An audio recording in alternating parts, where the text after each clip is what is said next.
في منتصف القرن السابع الهجري، والعالم الإسلامي يتداعى تحت وقع زلازل الغزو المغولي، كانت مدن المشرق تسقط كأوراق الخريف. بغداد حاضرة الخلافة العباسية دمرت عن بكرة أبيها عام 1258، وقتل الخليفة وألقي جسده في نهر دجلة. ثم جاء دور دمشق فاحتلها المغول بلا مقاومة تذكر، وعينهم على ما تبقى من الممالك الإسلامية في الشام ومصر. في القاهرة، حيث اضطراب الحكم بعد وفاة الملك الصالح نجم الدين أيوب، تولى الحكم قائدا مملوكيا شابا اسمه سيف الدين قطز. كان يعلم أنه لا يملك ترف الوقت. أرسل هولاكو قائد المغول في المشرق رسالة تهديد تحمل كلمات تنقط سما: نحن جنود الله وسياط غضبه، أتظنون أنكم بمنأى عن مصير بغداد؟ لكن قطز لم يتردد. جمع الأمراء، مزق رسالة المغول أمامهم، وقال قولته الشهيرة: من للإسلام إن لم نكن نحن؟ علم قطز أن المواجهة لا بد أن تقع، فجهز الجيش وأعلن الجهاد، وخرج من مصر قاصدا بلاد الشام. كان إلى جانبه القائد المملوكي البارز ركن الدين بيبرس، فارس شجاع وخبير بالحرب. وفي طريقهم انضم إليهم بعض أمراء الشام الذين ضاقوا بالحكم المغولي، ومنهم أمير حماة. اختار قطز سهلا بين جبال الجليل بفلسطين اسمه عين جالوت، موقعا استراتيجيا ضيقا يمنع تفوق المغول العددي.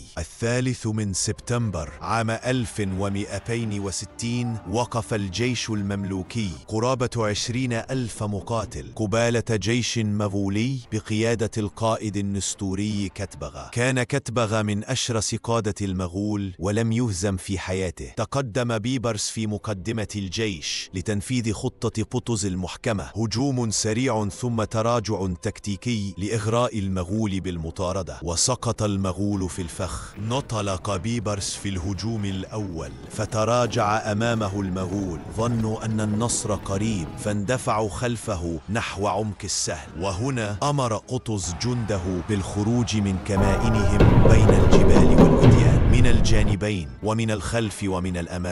توق المغول كما تطيق النار فريستها. أصوات السيوف، وقع سنابك الخيول، تكبيرات المجاهدين، والدهشة على وجوه المغول الذين لم يعرفوا الهزيمة من قبل. في لحظة فارقة لاح النصر، لكن المغول ما زالوا يقاتلون بضراوة. فصاح قطز صيحته التي رجت السماء: وإسلاما! ثم رمى خوذته جانبا ودخل المعركة بسيفه يشق الصفوف، يقاتل بنفسه. كان حضوره وقودا لبقية الجنود، فاندفعوا خلفه كالسيل الجارف. سقط كتبغا أسيرا وجيء به إلى قطز. قال له قطز: ما رأيك الآن؟ أين تهديداتك؟ فأعدم القائد المغولي، وارتفعت رايات الإسلام في سهل عين جالوت، حيث كتب تاريخ صفحة من المجد. كانت معركة عين جالوت أول هزيمة حقيقية للمغول منذ خروجهم من منغوليا. لم تكن مجرد مصر عسكري، بل كانت نقطة تحول في تاريخ العالم الإسلامي. توقف الزحف المغولي، نجت القاهرة، وبدأ المماليك مرحلة جديدة من القيادة. قطز لم يعش طويلا بعد النصر، لكنه خلد في التاريخ كمن أنقذ الأمة في لحظة مصيرية. في أرض فلسطين عند عين جالوت سجلت واحدة من أعظم ملاحم الصمود. هناك حين كان الإسلام على وشك الانهيار، نهض المماليك وصرخوا: وإسلاماه! فانتصروا.